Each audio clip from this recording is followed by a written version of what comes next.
My followers, how are you all? Good afternoon, good evening, possibly good morning, all depends on where you are in the world. Welcome back to another live stream. Or is it? Is it a premiere? I'll leave you guys to decide that one in the comment section. Right then, so England's senior women's football manager Sarina Wiegman has named 25 players for England's two international friendlies later this month as the UEFA Women's Euro 2025 champions return to action for the first time since their historic summer. Big ups to the Lionesses, Queens of Europe once more, and definitely deserved. Among the new faces earning their first senior team call-ups is former Reggae girl Taylor Hines. Sarina shared her thoughts on the defender's call-up. Hines is also in the squad. Can you talk us through that selection? Because obviously she's not starting too much for Arsenal, and also she hasn't long made her debut for Jamaica after previously representing England at youth. So that doesn't sound like an easy thing to get done either. No, we have been following Taylor for a long time. Of course, she has gone through the pathway.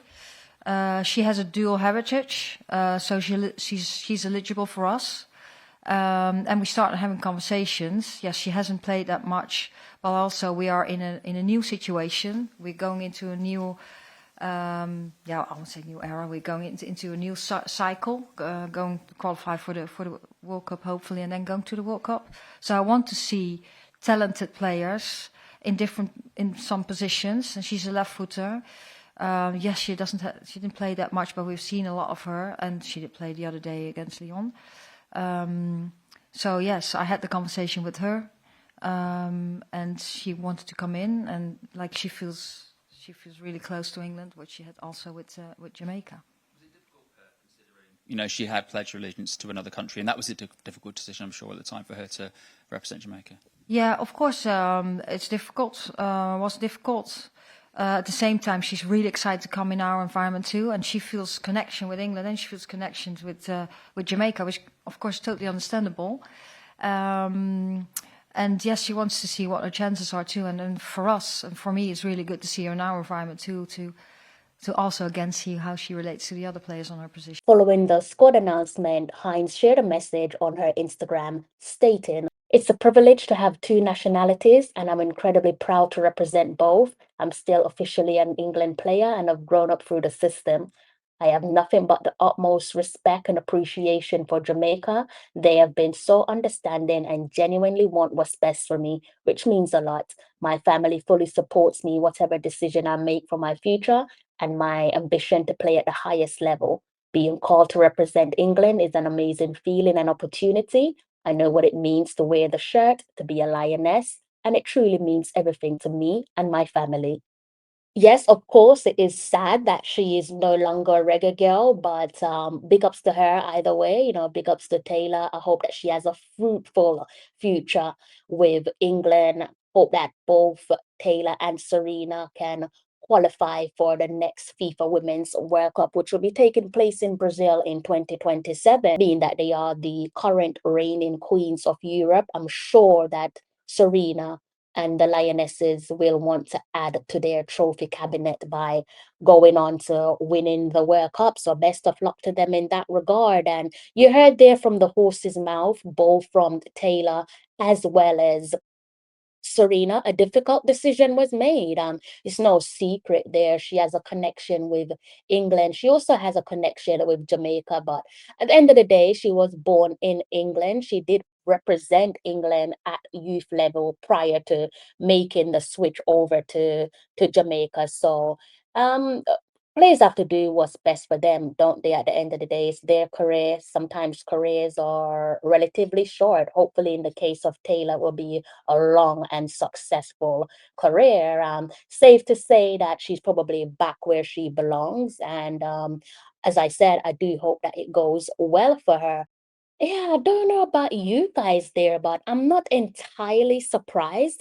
Definitely not entirely surprised there that she has made a switch back to England, especially after her summer transfer move back to Arsenal from Liverpool. One of my concerns there was the obvious, Arsenal having quite a few England girls in their changing room. Leah Williamson being the England captain, and I was thinking, don't tell me they're going to be getting into her ear and trying to persuade her to come back and represent England, because obviously she did represent the young lionesses at youth level. For the Reggae Girls and Reggae Girls fans, yeah, that's the sad part, isn't it? When I think I think it's safe to say that the program have a lot to answer to. I think this is a program that isn't like what we are used to.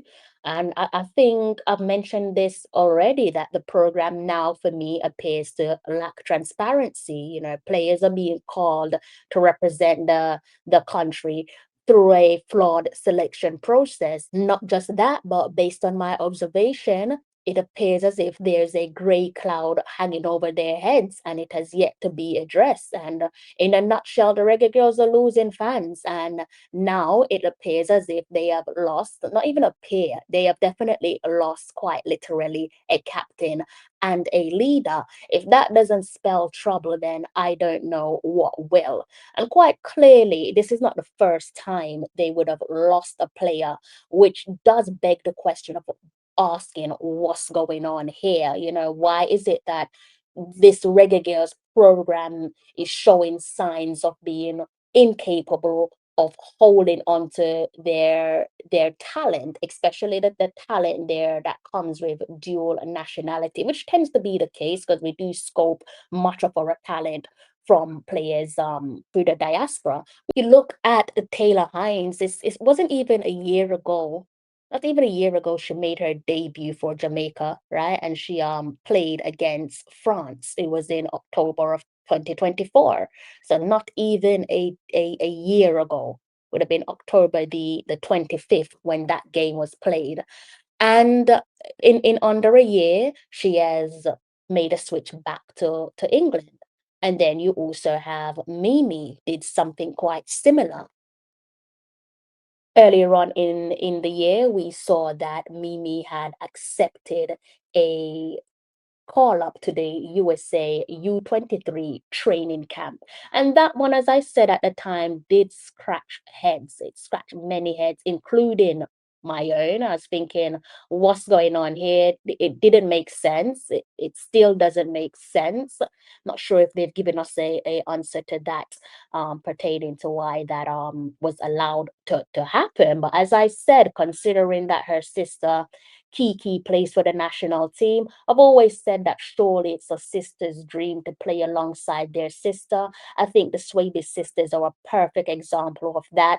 And logistic wise, I think it makes sense to have the sisters representing the same country. You know, mommy and daddy don't have to worry about the complicated travel arrangements if two sisters are representing two different countries. Who do you go and watch if they're both playing on the same day, especially when you're talking about competing at a World Cup and so on. But thankfully, Mimi has since made a switch back to the Reggae Girls senior team.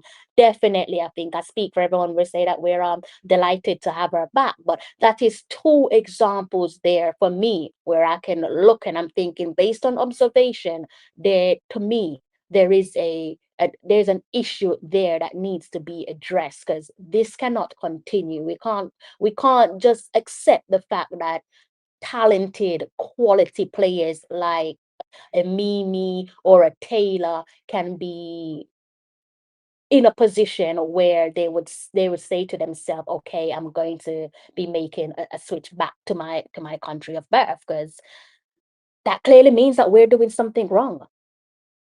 It clearly to me means that we are doing something wrong. Also, listening to Sarina there in her presser earlier on today, I think one of the words that stood out to me was environment. Right. So Sarina mentioned the word environment, and that stood out to me because she said, paraphrasing there, that Hines is excited to go into the England environment. And I thought that's an interesting choice of words. Again, to me, question is, what are we doing wrong?